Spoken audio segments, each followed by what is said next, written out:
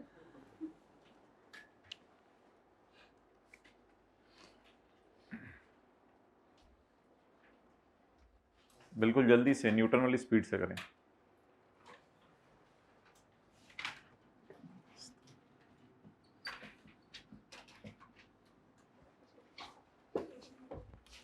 Figures इधर लिखनी होती हैं, तो बाकी सफे का क्या करना है भाई? ये फिगर्स को सफे के एक्सट्रीम कोने पे लिखा करें।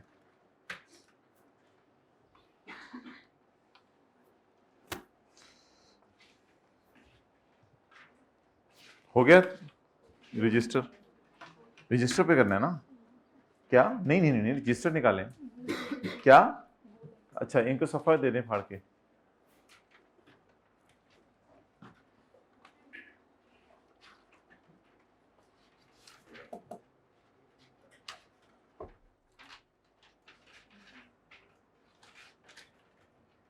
चलें, उनको 5 रुपए दे दें। Basic salary, basic salary 80,000 ज़रब 12।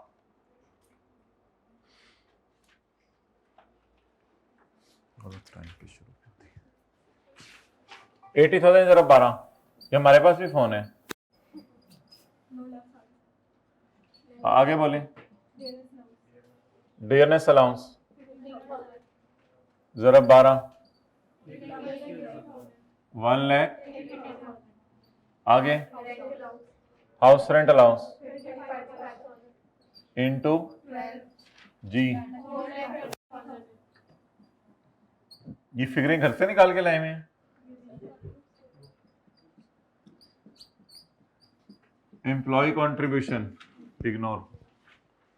Employer contribution कितना है? 1,44,000 1,44,000।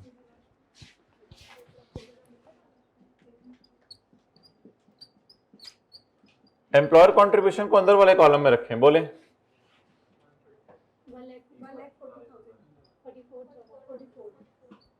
1,44,000 less exempt lower of less exempt lower of 1/10 of plus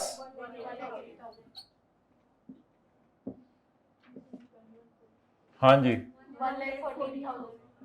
1 lakh या 1,00,000। ये 1,50,000 लॉ में फिगर गिवन है। इन दोनों में से तुम्हें कौन सा लोअर लागे? 1,14,000। और हकीकत में भी कौन सा लोअर? 12 नहीं आना, आ जा, आ गया। बात नहीं सुन रहे होते आप लोग, फिगरें निकाल के बैठे होते हैं कि चुप करें तो हम फिगर बोलें। अजीब सी कैफियत होती है आप लोगों के साथ रह के। ओके, इंटरेस्ट कितना मिला? जरा भाग के देखें जाके, इंटरेस्ट कितना मिला? 60,000। जल्दी से हैं वापस। इतना काम किया करें क्लास में कि सांस चढ़ जाए। इंटरेस्ट कितना? 60,000 less exempt higher of Eiffel Tower और मीनार पाकिस्तान। नहीं, फिर क्या? 1/3 of basic salary plus dearness allowance is equal to या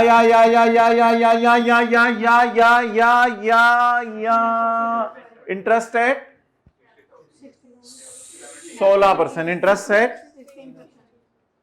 हमारे सवाल वाला कितने परसेंट पे है? हमारे सवाल वाला स्पोंग, ये इंटरेस्ट रेट उड़ा 17 पे। हमें किस पे चाहिए? 60 को उठाना है। दो चार बंदे आए जरा 60 को उठाना है। डिवाइडेड बाय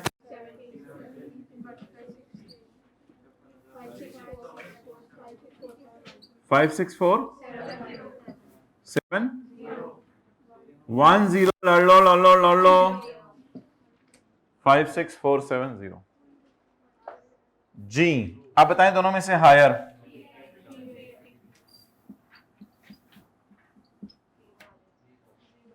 $60,000 है इंटरेस्ट।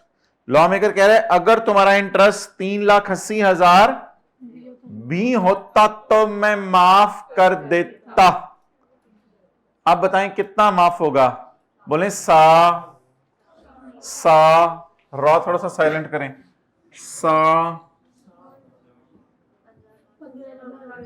1590 गरम अंडा ठंडा अंडा 1590,000।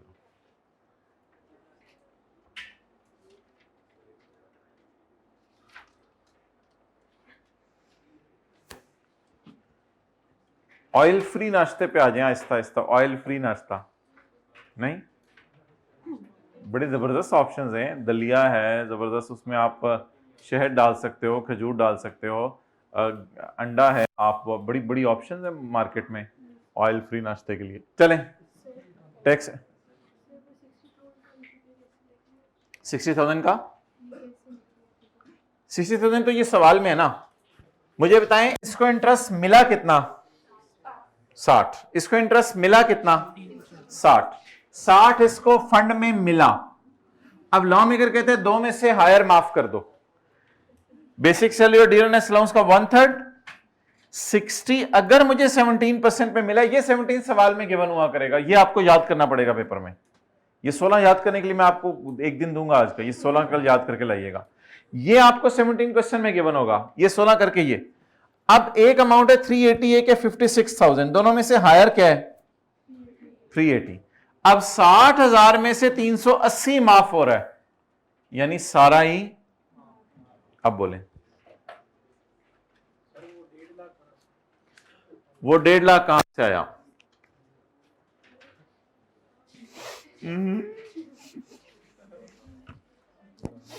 ਜਦੋਂ ਅਸੀਂ ਪੜ ਰਹੇ ਸੀ ਇਹ ਲੋਕੀ ਕਿੱਥੇ ਸੀ? ਅਸੀਂ ਤੇ गए सी पेज नंबर 127 च। और हमने पेज 127 पे पढ़ा था द एम्प्लॉयर कॉन्ट्रीब्यूशन इज माफ अप टू लोअर ऑफ 1/10 और 1.5 लाख। 1/10 कहां से आया? लॉ में गिवन है। 1.5 लाख कहां से आया? लॉ में गिवन है। सैलरी का मतलब कैसे? Basic salary plus dearness allowance, law में गिवन है। इंटरेस्ट कैसे माफ होगा? Lower of 1/3 higher of 1/3 of salary और इंटरेस्ट कैलकुलेटेड 16%। 1/3 कहां से आया? लॉ में गिवन है। 16% कहां से आया? लॉ में गिवन है। 17% कहां से आया? सवाल में गिवन है। Okay, I have tried to explain it your style. If you want, I will explain it in my style. Clear हो गया? चलें जी, तीसरा साल शुरू करें। ठीक है भाई, किसने पूछा था सवाल? Okay, got it. Okay, nice, शुक्रिया मेरा जी। जल्दी करें भाई, तीसरा साल। Practice makes a man if he is man. Obviously the condition attached there is he is man. जल्दी करें, उठा दें इनको, क्योंकि तीसरा साल कराएं। हाँ कराएं, कोई नहीं। सीए सारे करें, जो आगे हैं तो इधर करें। फिर तीसरा साल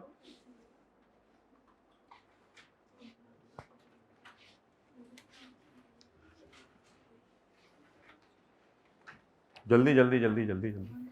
तीसरा साल जल्दी जल्दी जल्दी। किधर है तीसरा साल? ये ठीक है। और जी तीसरा साल गुड, वेल डन भाई, आप तो माशाल्लाह अक्लमंद बंदे निकले। तीसरा साल भाई, तीसरा साल तीसरा साल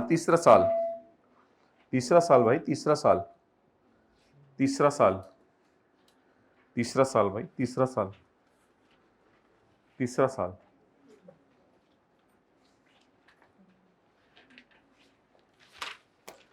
जी मेरे भाई, तीसरा साल, तीसरा साल, तीसरा साल, तीसरा साल, तीसरा साल, तीसरा साल, तीसरा साल भाई, तीसरा साल, तीसरा साल। अच्छा भाई, सैलरी को 9 महीने से जरब दे रहे हैं ना, क्योंकि वो 31 मार्च को नौकरी छोड़ गया था। ये मैंने बताना था या आपको पता था? अच्छा, जब मैं ये सवाल पढ़ रहा था आप कहाँ थे? अस्सलाम वालेकुम, क्या हाल है? क्या रिजल्ट आया है? अच्छा ही आया है, तो आओ बताओ सबके सामने। अच्छा, तीसरा साल में बताएं, 31 मार्च 2012, 31 मार्च 2012, ये कितने पेपर दिए थे? त्रै त्रै। केड़े केड़े? ऑडिट MF ਤੇ R2 ऑडिट MF ਤੇ R2। इलाका केड़ा ਤੁਹਾਡਾ? निभाउद्दीन ਮੰਡੀ ਬਹੁਤਿੰਦ। ਕਿੰਨੇ ਪਾਸ ਹੋਏ? त्रै भाई अल्हम्दुलिल्लाह। त्रेवे। माशाल्लाह माशाल्लाह। ਇਹਨਾਂ ਨੂੰ ਕੀ ਟਿਪ ਦਿਓਗੇ ਜਾਂਦੇ ਜਾਂਦੇ? दो ही टिप्पा ने। ਦੋ ਟਿਪਾਂ ਨੇ। ਟਿੱਪਾ ਨੰਬਰ 1। एक ते वालदैन दी दुआवां, मतलब वो माशाल्लाह, ਉਹ ਤੇ ਖਿਦਮਤ ਕਰਦੇ ਨੇ। हाँ ते दूसरा मेरा अपना मतलब ज़ाती जो एक्सपीरियंस ਰਿਹਾ ਉਸ ਹਿਸਾਬ ਨਾਲ ਜਿਹੜਾ ਤਹੱਜਦ ਦੀ ਨਮਾਜ਼, मतलब ਇਹ ਦੋ ਹੀ ਨੇ। ਹਾਂ ਅੱਛਾ, ਤੇ ਨਾਲ ਕੋਈ ਟੈਸਟ ਉਸ ਦਿੰਦੇ ਸੀ ਤੁਸੀਂ? ਟੈਸਟ ਰੂਮ 'ਚ ਕਦੇ ਗਏ ਸੀ? ਉਹ ਜਦ ਪਹਿਲੀ ਵਾਰ ਦਿੱਤੇ ਆ ਨਾ ਪੇਪਰ, ਉਸ ਟਾਈਮ ਤੇ ਨਾਲ ਨਾਲ ਦਿੰਦੇ ਰਹੇ ਸੀ, ਜਦ ਪਹਿਲੀ ਟਾਈਮ ਸੀ। ਨਹੀਂ, ਇਹ ਦੂਜੀ ਟਾਈਮ ਲੱਗੀ ਹੈ? ਨਹੀਂ तीसरी सुना थे, मतलब खत्म हो गया ना ਹੁਣ। कैफ क्वालीफाई हो गया? हाँ कैफ। अच्छा, ਉਹਦੇ ਅਲੱਗ ਗੱਲੇ ਆ ਜਾਵਾਂ। ਅੱਛਾ, ਪਹਿਲੀ 'ਚ ਕਿੰਨੇ ਦਿੱਤੇ ਸੀ? ਪਹਿਲੀ ਦੋ ਬ੍ਰਿਕਸ ਬੈਗ ਸੀ। ਕਿਹੜੇ ਕਿਹੜੇ? R1 ਤੇ ਬੀਲਾ। ਤੇ ਕਿੰਨੇ ਪਾਸ ਹੋਏ? ਦੋ ਹੀ। ਅੱਛਾ, ਦੋ। ਅਗਲੀ 'ਚ ਕਿੰਨੇ ਦਿੱਤੇ? त्रै। ਕਿਹੜੇ ਕਿਹੜੇ? दूसरा CMA टैक्स ਤੇ ਸੀਲਾ। ਤੇ ਉਹ ਕਿੰਨੇ ਪਾਸ ਹੋਏ? ਉਹ ਵੀ त्रै ਵਈ ਹੋ त्रै। ਤੇ ਇਸ ਵਾਰੀ ਕਿੰਨੇ ਦਿੱਤੇ? त्रै। त्रै। माशाल्लाह। ਕੋਈ ਅੰਦਰ ਦੀ ਗੱਲ ਦੱਸੋ, ਕੋਈ ਅੰਦਰ ਦੀ ਤੇ ਦੋ ਜਿਹੜੀਆਂ ਐਸੀ ਦੱਸ ਦਿੱਤੀਆਂ ਨੇ, ਬਾਕੀ ਤਿਆਰੀ ਫਿਰ ਤਿਆਰੀ ਮਤਲਬ ਕਰਨੀ ਹੈ।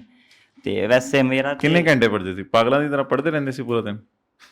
ਪਹਿਲੀ ਟਰਮ ਵਿੱਚ ਇੰਨੀ ਪੜ੍ਹਦੇ ਰਹਿੰਦੇ ਸੀ ਪਾਗਲਾਂ ਹਾਰੀ, ਮਤਲਬ ਸਾਰਾ ਦਿਨ ਹੀ ਗੁਜ਼ਰ ਜਾਂਦਾ ਸੀ। ਠੀਕ ਹੈ। ਦੂਸਰੀ ਵਿੱਚ ਥੋੜੇ ਖਰਾਬ ਹੋ ਗਏ ਸੀ, ਤੀਸਰੀ ਵਿੱਚ ਜ਼ਿਆਦਾ ਖਰਾਬ ਹੋ ਗਏ ਸੀ। मतलब नहीं समझो कि पहली ਵਿੱਚ 100% ਮਿਹਨਤ ਕੀਤੀ ਸੀ, ਲੋਰ ਦੀ ਵਾਹ ਲੱਗੀ। ਹਾਂ ਦੂਸਰੀ ਵਿੱਚ 80% ਤੇ ਤੀਸਰੀ ਵਿੱਚ ਕੋਈ ਜ਼ਿਆਦਾ ਹੀ ਕੰਮ ਖਰਾਬ ਹੋ ਗਿਆ ਸੀ। ਕੀ ਹੋਇਆ ਸੀ?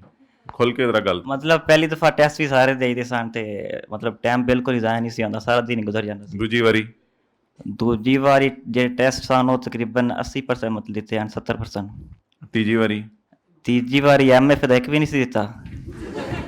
ਅੱਛਾ। ਆਡਿਟ ਤੇ ਅੱਧੇ ਦਿੱਤੇ ਹਨ, ਉਹ ਵੀ ਐਂਡ ਤੇ ਆ ਕੇ। ਤੇ R2 ਤੁਹਾਡੇ ਕੋਲ ਹੀ ਰੱਖੀ ਸੀ, ਜਿੰਨਾ ਚਿਰ ਫਿਜ਼ੀਕਲ ਪੜ੍ਹਦੇ ਰਹੇ ਟੈਸਟ ਦਿੰਦੇ ਰਹੇ, ਆਨਲਾਈਨ ਜਾ ਕੇ ਉਹ ਵੀ ਫਿਰ ਕੋਈ ਟੈਸਟ ਦਿੱਤਾ। ਚਲੋ ਮਾਸ਼ਾਅੱਲਾ, ਆਜੋ ਫਿਰ ਬਹਿਨੇ ਆ 10:30 ਵਜੇ ਤੁਹਾਡੇ ਵਾਸਤੇ। ਜਜ਼ਾਕ ਨਾਲੇ ਉਹ ਸਰਟੀਫਿਕੇਟ ਮੁਬਾਰਕ। अच्छा, चलो रखो भाई इस पे इधर पहुंचो।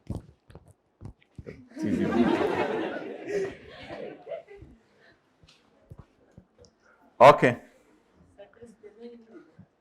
नहीं टेस्ट तो देने हैं, ये तो एक्सेप्शनल केसेस हैं, ये तो माशाल्लाह लायक बच्चे थे कि हमेशा जूम मीटिंग में बिल्कुल पंजाबी भरी होती थी, जूम मीटिंग में इनकी वजह से माशाल्लाह बाहरें होती थी। अच्छा बैठ जाना। अच्छा बात हो रही। अच्छा भाई, तीसरे साल कब तक इसने नौकरी की है? मार्च 31 2012। कि कितने लोग मोटिवेट हो गए हैं? मोटिवेट। कितने लोग पतली वेट हो गए हैं? कंफ्यूज हो गए हैं। अच्छा कंफ्यूज हो गए हैं। अभी इंशाल्लाह लाते रहेंगे हम बच्चे रोजाना, एक एक दो, फिर आप एंड पे कंक्लूजन निकाल लेना। अच्छा जी, 90,000 तनख्वाह है इसकी 2012 में। 31 मार्च 12 तक इसने नौकरी की, तो कितने मंथ्स नौकरी की? 9 मंथ्स। 90,000 into 3 into 9। जी बोले जी। डियरनेस अलाउंस 20,000 इंटू जी 1 लाख जी। हाउस रेंट अलाउंस जी 3,60,000।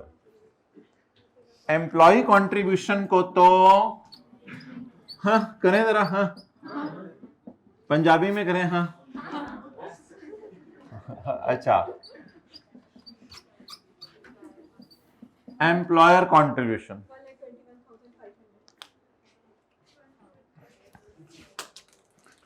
एम्प्लॉयर कंट्रीब्यूशन कितना है भाई? इसको तो छोड़ें, 121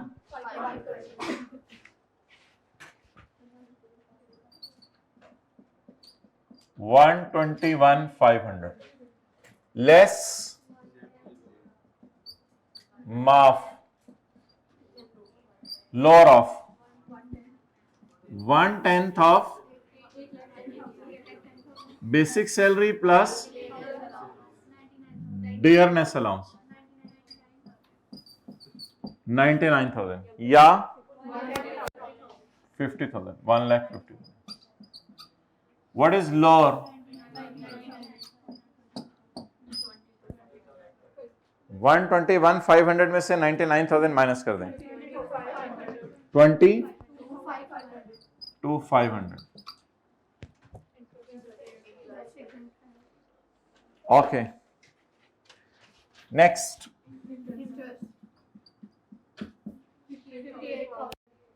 58,000.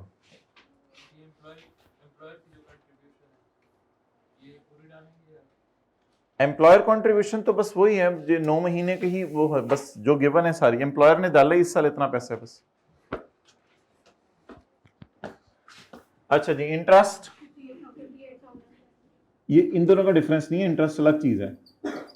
58,000 लेस माफ higher of what and what? 1/3 of plus 1 lakh 3 lakh या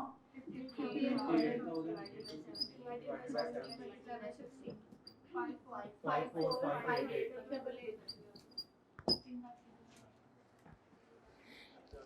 अब बता दें इन दोनों में से हायर क्या है? 3 लाख, इसको जरा बाहर लें, 3,30,000.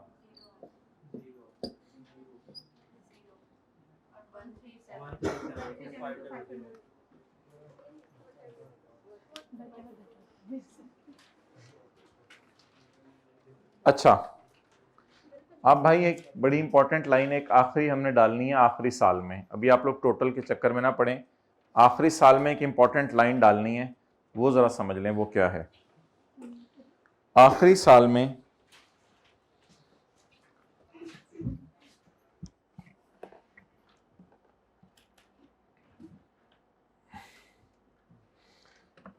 लाइन क्या डालनी है? सारे सालों का एम्प्लॉय कंट्रीब्यूशन इसको जमा करके कितना मिला है? 391,500. सारे सालों का एम्प्लॉयर कंट्रीब्यूशन, सॉरी, सारे सालों का एम्प्लॉय कंट्रीब्यूशन इसको जमा करके कितना मिला है? सारे सालों का इंटरेस्ट इसको जमा करके कितना मिला है? 1,50,000. ये इसको सारे सालों का मिला इकट्ठा होके. टोटल बास्केट में बता दें इसको कितने पैसे मिले हैं जब ये रिटायर हो रहे हैं? 941,000. ऐसा ये टोटल करें तीनों का, ये कई सालों से ये टोटल आ रहा है, करवा रहा हूं ये सवाल. 941 नहीं है ना? हाँ, जबरदस्त, शुक्रिया. तो ये सारे सालों का एम्प्लॉयर कंट्रीब्यूशन है. असल में जब वो रिटायर हो रहा था तो बास्केट में अच्छे खासे पैसे पड़े हुए थे. अब ये सारे सालों का एम्प्लॉय कंट्रीब्यूशन है और ये सारे सालों का, इस 941 का नाम है अकामुलेटेड बैलेंस. Accumulated balance. बोलें बोलें बोलें, अकामुलेटेड बैलेंस. ये सारे सालों का अकामुलेटेड बैलेंस है जो इसे रिटायरमेंट के टाइम पर मिल रहा है, जो इसे रिटायरमेंट के टाइम पर मिल रहा है. ये सारे सालों का अकामुलेटेड बैलेंस है. इसको जमा कर दिया हमने. क्या जवाब आ गया? 941,000. लेकिन इसे इग्नोर करना है. इसे अकामुलेटेड बैलेंस को लिखें ब्रैकेट में, एग्जेम्प्ट कर देना है, माफ. आमतौर पे एग्जेम्पशंस को हम जीरो डाल के लिखते हैं, वो जो बाहर के मुल्क से सैलरी कमा रही थी ना उससे बेहतर ऐड करके लेस कर दें। आमतौर पे एग्जेम्पशंस को जीरो भी लिखा जा सकता है, तो ये एग्जाम कर दें। Accumulated balance is exempt from tax. हालांकि मिला कितना था 9,41,000, लेकिन इसको हमने क्या कर दिया, माफ कर दिया। जी जवाब दे दें। 1372,500।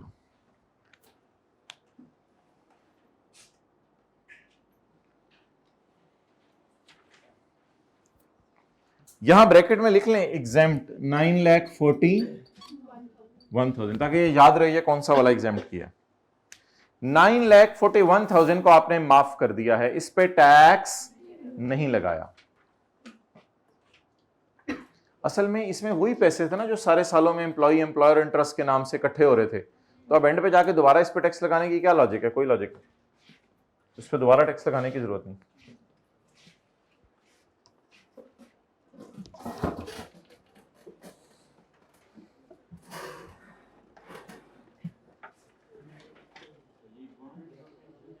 जी एक मिनट। गवर्नमेंट जो पेंशन वगैरह देती है वो भी हमने बाद में पढ़ना है किसी दिन।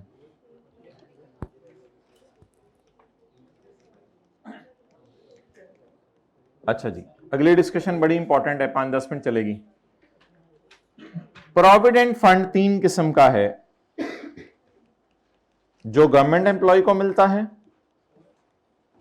और जो नॉन गवर्नमेंट एम्प्लॉय को मिलता है। जो नॉन गवर्नमेंट एम्प्लॉय को मिलता है वो आगे 2 किस्म का है। हो सकता है आप कमिश्नर से रिकॉग्नाइज करा लें, हो सकता है कमिश्नर से रिकॉग्नाइज ना करवाएं, तो इसको कहते हैं अनरिकॉग्नाइज। लिखें जी।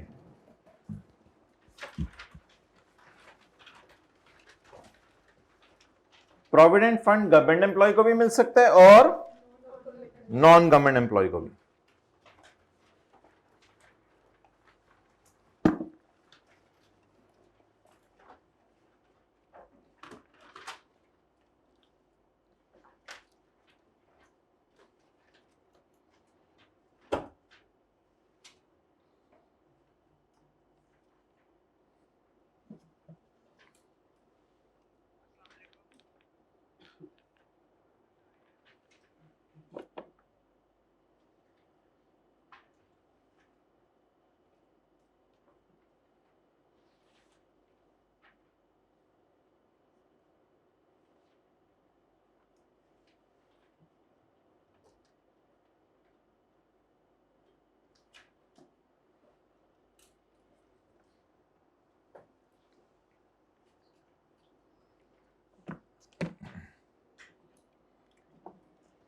अच्छा, अभी जो हमने सारा किया ना, ये एज्यूम करते हुए किया है कि प्रोविडेंट फंड क्या है, रिकॉग्नाइज। ये जो प्रोविडेंट फंड के पैसे हैं जो रिटायरमेंट के टाइम पे मिलते हैं 9,41,000, ये असल में थोड़े थोड़े पैसे हर साल आपने देखे जमा होकर एंड पे मिल रहे होते हैं। अगर ये गवर्नमेंट एम्प्लॉय था तो और ट्रीटमेंट है, अगर ये नॉन गवर्नमेंट एम्प्लॉय है, पेप्सी में नौकरी कर रहा है, गोरमे में नौकरी कर रहा है, हमारे कॉलेज में नौकरी कर रहा है, तो फिर अगर प्रोविडेंट फंड रिकॉग्नाइज करा लिया गवर्नमेंट से तो वो ट्रीटमेंट है, रिकॉग्नाइज नहीं कराया तो ये जो सारा भी ट्रीटमेंट हमने किया है ये किया रिकॉग्नाइज का, यहां से लेके यहां तक और यहां से लेके यहां तक, ये सारा रिकॉग्नाइज का ट्रीटमेंट है। अब हम करने लगे हैं अनरिकॉग्नाइज्ड का ट्रीटमेंट। अब किसका करने लगे हैं, अनरिकॉग्नाइज्ड का ट्रीटमेंट करने के लिए आप हजरात ने जरा गौर से देखना। अनरिकॉग्नाइज्ड का ट्रीटमेंट करने के लिए हम क्या करेंगे, आप लोगों ने नोट नहीं करना,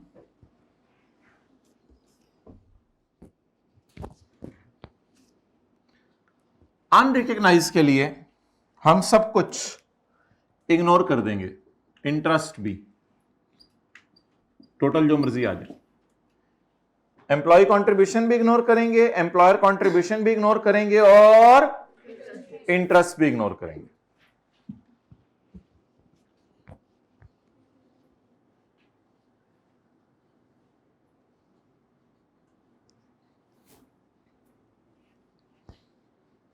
ये एम्प्लॉय कंट्रीब्यूशन भी इग्नोर, एम्प्लॉयर कंट्रीब्यूशन भी इग्नोर और इंटरेस्ट भी, टोटल जो भी आ जाए। बेसिक सैलरी वगैरह तो आएगी ना, वो तो जाहिर बात है। आखिरी साल भी सब कुछ इग्नोर कर देंगे, क्योंकि ये वो पैसे हैं जो हर साल एम्प्लॉय अपनी बास्केट में डाल रहा है, और थोड़े से उसको एम्प्लॉयर दे रहा है तोहफे के तौर पे, और थोड़ा सा क्या मिल रहा है, इंटरेस्ट। आपने देखे इन फिगर्स को भी मैंने मिटा दिया जो मिली है। एम्प्लॉय कंट्रीब्यूशन भी इग्नोर, एम्प्लॉयर कंट्रीब्यूशन भी इग्नोर और इंटरेस्ट भी इग्नोर। हां, अकमुलेटेड बैलेंस को अब इग्नोर नहीं करना, क्योंकि इन्होंने फंड को रिकॉग्नाइज नहीं कराया था। हर साल आपने कुछ नहीं कहना, हर साल आपने कुछ नहीं कहना उसे। एक ही दफा मां होती है ना, बच्चे को देख रही होती है, तू आज कर ले जो करना है। अब वो जब रुल रल के घर आते हैं ना रात, फिर मां 3 साल हमने इसको छोड़ दिया, कर जो करना है तूने। आखिरी साल अब आप क्या करें, ये फंड अब कौन सा है, अनरिकॉग्नाइज्ड। भाई आखिरी साल आपने अब ये करना है, 2 तरीके हैं। आप इधर देखें, इधर देखें, इधर देखें। या तो आप एम्प्लॉयर कंट्रीब्यूशन और इंटरेस्ट को जमा कर दें, या आप टोटल में से एम्प्लॉय कंट्रीब्यूशन माइनस कर दें, क्योंकि एम्प्लॉय कंट्रीब्यूशन पे आपने टैक्स नहीं लगा सकते, क्योंकि एम्प्लॉय कंट्रीब्यूशन ऑलरेडी उसकी सैलरी का पार्ट था। तो आखिरी साल अब आप जान ले लें और इसकी फुल अमाउंट पर टैक्स लें। अब ये किसी पे हायर सीरियल गिरेगा, हायर स्लैब लगेगा, वो इसकी किस्मत, फिर बहुत हैवी रेट लग जाएगा इस पे। तो आपके पास अब 2 तरीके हैं कैलकुलेशन के, जवाब तो वही आना है। आपको मैथमेटिक्स आती है, a plus b plus c is equal to d. तो इसको इन दोनों को या जमा कर लें, या फिर इसमें से ये one and the same thing. अब तीसरे साल एक काम करना है आपने, आखिरी साल, तीसरे साल नहीं मतलब आखिरी साल जब वो रिटायर हो रहा है, तो आपने अकमुलेटेड बैलेंस पे टैक्स लगाना है, लेकिन सारा नहीं। या आप टोटल में से एम्प्लॉई कंट्रीब्यूशन माइनस कर दें, सारे सालों का, सारे सालों का एम्प्लॉय कंट्रीब्यूशन सारे सालों का बताएं। 941 माइनस 391,500, एम्प्लॉय कॉन्ट्रैक्ट 391,500,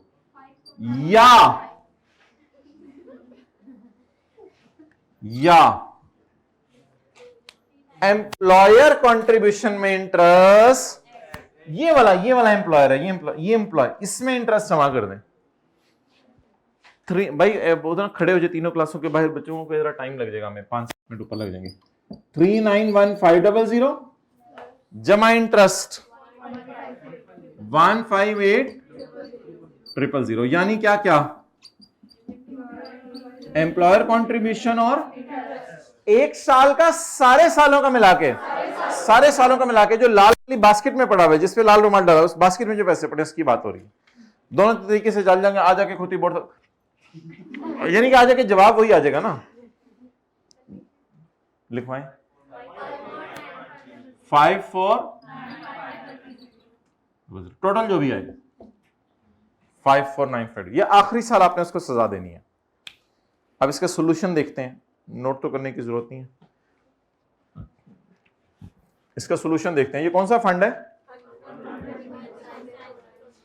अनरिकॉग्नाइज्ड। देखें जी, तसल्ली से 1 मिनट इधर दें। पहली रिक्वायरमेंट क्या थी हमारे सवाल की, he is working in where the provident fund is, ये हमने अभी सवाल सॉल्व किया, काफी लंबा सा, बेसिक सैलरी ये। और एक चीज नोट करें, ये जब हमने पहला सवाल सॉल्व किया तो इसमें आखिरी साल हमने ये एग्जेम्प्ट किया है कम्युलेटेड बैलेंस को, वो जो भी पहले वाला सॉल्व किया था। अब इधर देखें भाई, इसमें आखिरी साल देख लें जरा, सारे तीनों साल देख लें मिलकर। इधर देखें, नाउ फंड इज, उनको इधर देखें जरा, fund is basic salary, dearness allowance, rent allowance, employee contribution, employer contribution, interest ignore, पहला साल। दूसरा साल टक टक टक, ओ ओ ओ, टोटल आ गया। लेकिन तीसरा साल देखें, ये जो कड़ेच है बीच में, इसको कहते हैं कम्युलेटेड। इसके दो तरीके हैं, या तो एम्प्लॉयर कंट्रीब्यूशन में क्या जमा कर दें, इंटरेस्ट, या टोटल में से माइनस कर दें, यानी 9 लाख माइनस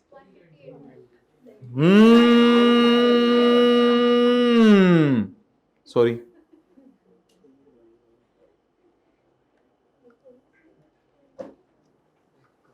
ये दोनों तरीके हैं, नोट करें ये किताब पे ढूंढ के। या तो किस में क्या जमा कर दें, एम्प्लॉयर कंट्रीब्यूशन में, या फिर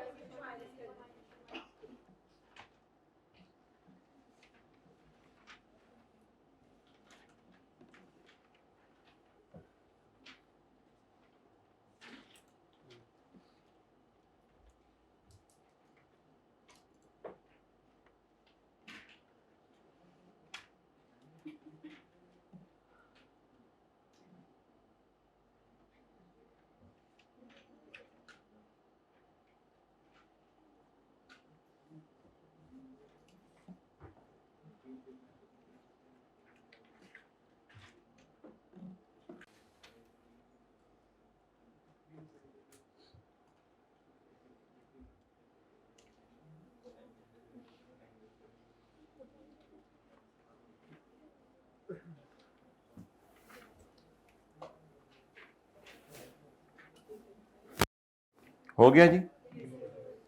आप बताएं, अगर रिकॉग्नाइज्ड है, उंगलियों को जरा मुंह से दूर रखना है, अगर रिकॉग्नाइज्ड है तो आखिरी साल में 9,41,000 को क्या करना है, इग्नोर कर देना है, एग्जाम्प्ट कर देना है। और अगर रिकॉग्नाइज नहीं है, फिर आप उसकी जान लें। जान लेने का तरीका आज मैं बताने लगा हूं, इसकी जान कैसे लेनी है। एम्प्लॉयर कॉन्ट्रीब्यूशन प्लस इंटरेस्ट, या फिर टोटल जो उसको रिटायरमेंट के वक्त पैसे मिले हैं उसमें से माइनस क्या कर दें, एम्प्लॉय कॉन्ट्रीब्यूशन। डन। ये कौन सा फंड था, अच्छा इसको जरा देख लें इधर आके, पेज नंबर 127 पे, 129 पे, 129, unrecognized provident fund. Employee contribution को हमने क्या किया था, कोई ट्रीटमेंट नहीं किया था, ऐसा ही है ना भाई। वो आगे पीछे तो ना ढूंढना करो प्लीज, पुरानी किताब वाले को हेल्प ना किया करो भाई, ले लेना नई किताब, सारे भी डिस्टर्ब होते हैं इस वजह से, आप खुद डिस्टर्ब होते हो। एम्प्लॉयर कंट्रीब्यूशन और इंटरेस्ट को क्या करना है, it will not be taxed in each year, it will not be taxed in each year, it will not be taxed in each year, it will not be taxed in each year। कहां गए हुए थे sir आप कल, अच्छा, it will not be taxed in each year। और जब आप उसे 941 देने लगे, 941 का क्या नाम है, अकामुलेटेड, तो सारा एम्प्लॉयर कंट्रीब्यूशन और सारा इंटरेस्ट, सारा या शबाना, सारा सारा एम्प्लॉयर कंट्रीब्यूशन और सारा इंटरेस्ट, या फिर फाइनल अमाउंट कितनी रिसीव हुई थी, 9 लाख माइनस। तो इसकी थ्योरी किस पेज पे लिखी हुई है, इसकी थ्योरी यहां आके लिख लें, इसकी थ्योरी किस पेज पे लिखी हुई है, 129। और ऊपर वाले की थ्योरी कहां लिखी हुई है, 127। और आखिरी वाले के भी लिख लें, इसकी थ्योरी लिखी हुई है 129 पे। चलें जी, आखिरी बात, आखिरी बात, अगर ये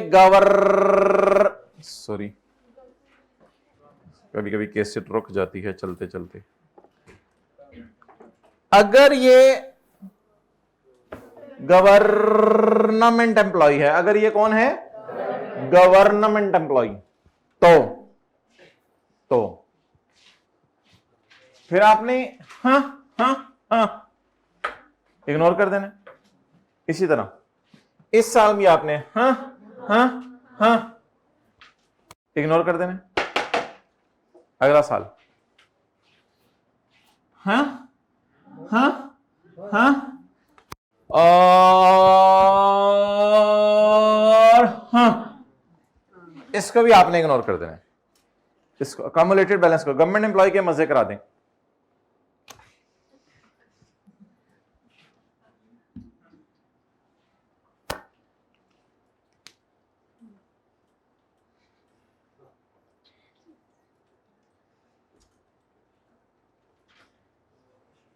बच्चे कहते हैं समझा दें, ये समझा रहा हूं बस इग्नोर कर देना आखिरी साल को। समझ आई? आखिरी साल को क्या कर देना है? इग्नोर कर देना है। आके देखें इधर,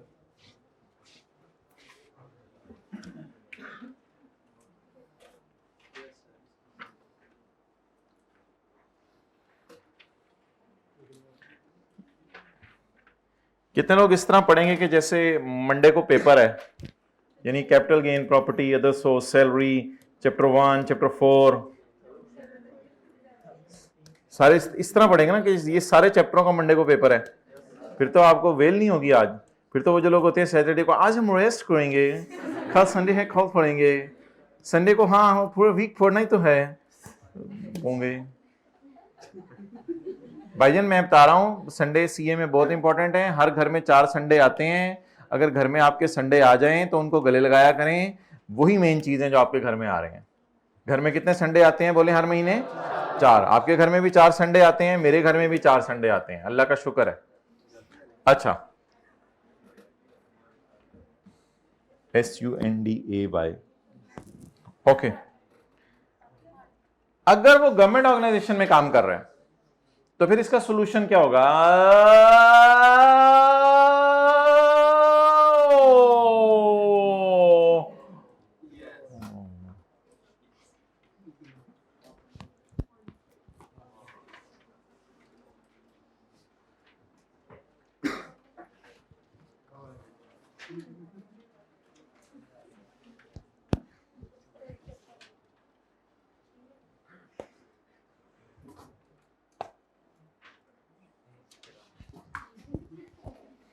तो आखिरी साल आपका कम्युनिकेटेड बैलेंस को क्या कर देना है? इग्नोर कर देना है।